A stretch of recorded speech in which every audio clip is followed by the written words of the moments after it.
Good afternoon. The title of my presentation is Creating Leadership Legacy, and it is a look at social learning and how it influences leadership development. We are basically going to go through very quickly the key concepts of this presentation, which have to do with concepts of social learning, the learning organization, leadership development in and of itself. We'll touch very briefly on types of leaders that are recommended, talk about strategies in the organization, and then move towards social learning and how that impacts the organization. When we talk about leadership, we're talking about an influential relationship between a leader and a follower. And because leadership is about interactive relationship between individuals, that is what we're going to focus on at the present time for our presentation. When we talk about leader development, we're going to be talking about individual being developed and shaping and the formation of their leader identity through experiences in the organization, through experiences with an individual, whether it is in a mentoring capacity, whether it is in a modeling capacity, whether it is in a team project capacity, and so on.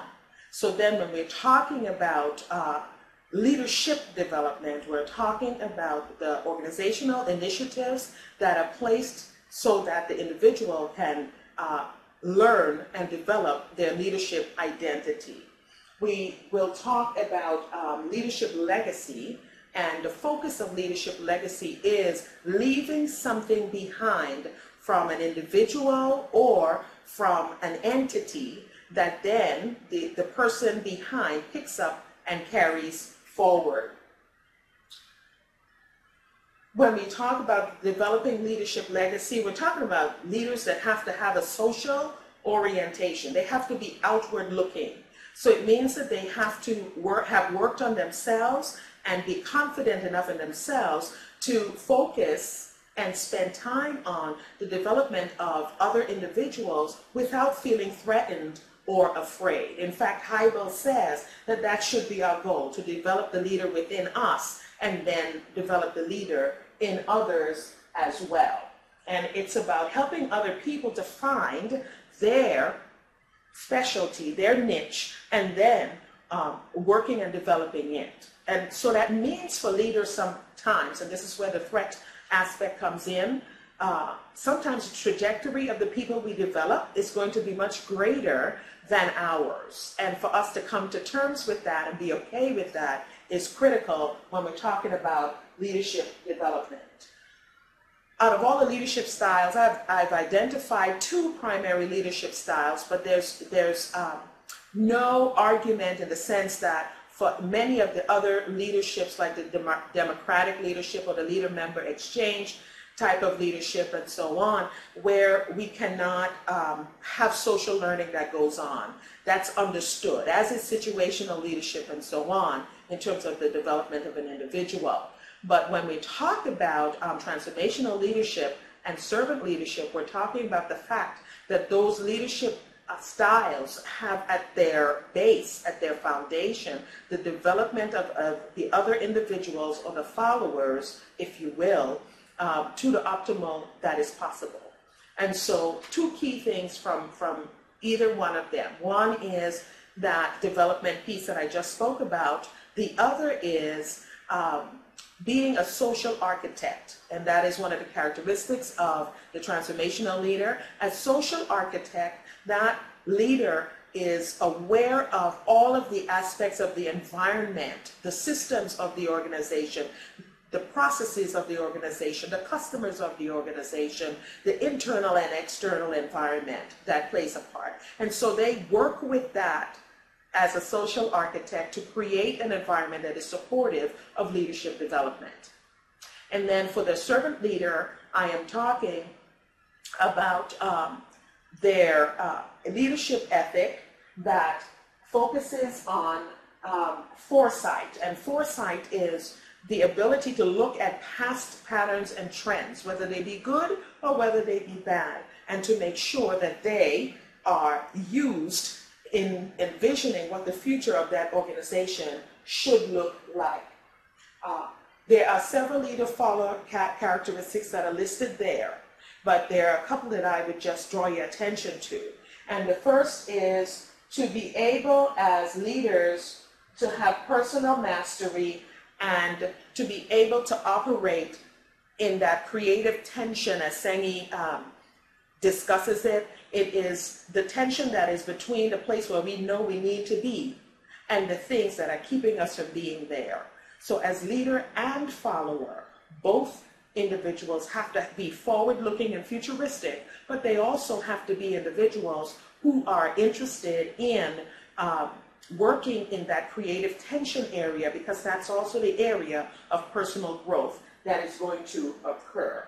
And it cannot happen without being individuals who have personal mastery, which is just the ability to utilize all aspects of themselves, both conscious and unconscious, for self-development.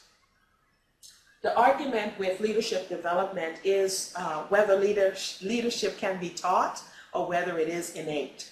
And just by virtue of what I am doing right now, my assumption is, and the premise that I'm coming from, is that leadership can be taught.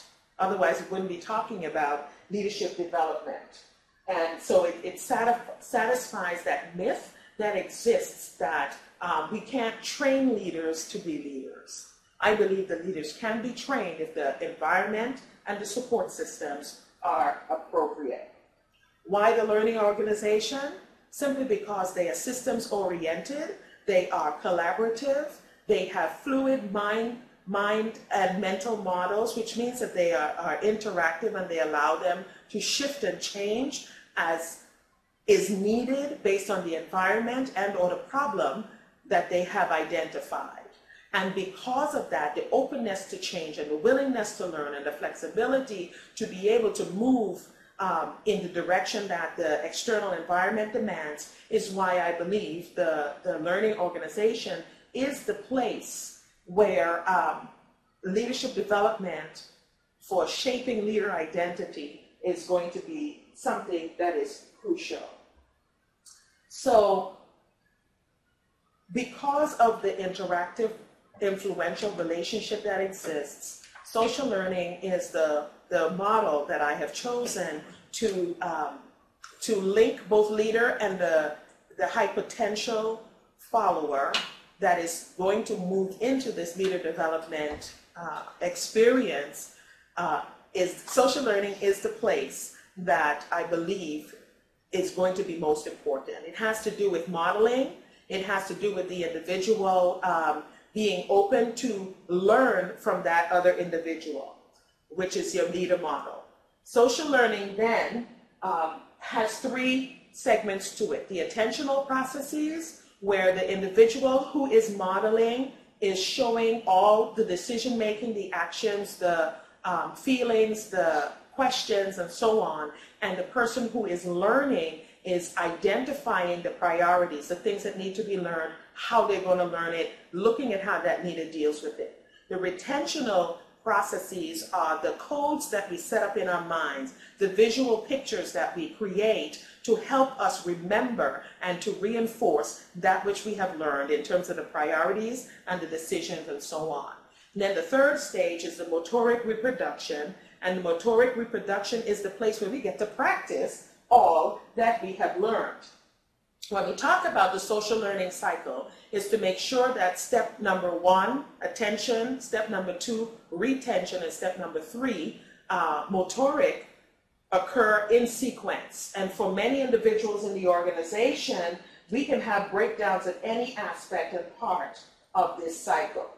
And systemic barriers, as you see, can come in the place of growing our own, which can create a problem for us. It can be lack of support. It can be throwing the newbie out there and making sure that they don't have the support for the decisions and so on that are made. Well, in terms of the individuals that need to be there, the key thing for us to remember is that personal development and the willingness to work on ourselves is going to be critically important for it to work.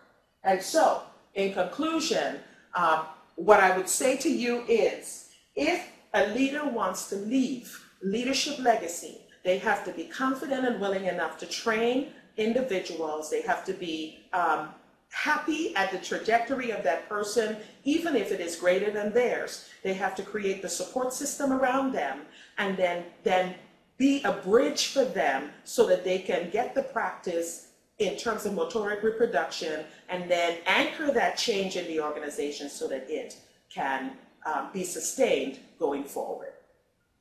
If you have any questions and so on, feel free to contact me by email or by Skype, and it's been a pleasure speaking with you.